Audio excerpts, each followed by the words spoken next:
सांगमाने आसंतु बनाइबा भेंडी छणा। मुझे किसी भेंडी नहीं भेंडी गुड़िक मझिरू काटिक मंजी गुड़िक काढ़ी देइछि।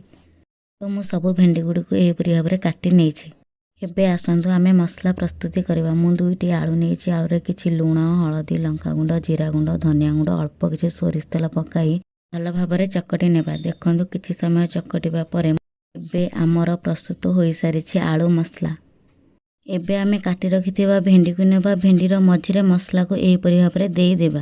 देखंतु मुठी सबु भेंडी रे मसला को भल भाव में देई सारी।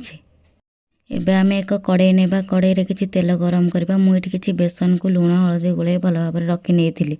एबे आमे भेंडी गुडी को बेसन रे भल भाव में गोलाई लो रु मीडियम फ्लेम रे किछि समय पई छाणी नेबा। किछि समय छाणीबा परे देखंतु हमर प्रस्तुत हो सारी भेंडी छणा। प्लेट को काढ़ी नै गरमा गरम परसि देबा भेंडी छणा। आपण माने भी ट्राए करंतु केमिति लागुची कमेंट करी जणांतु।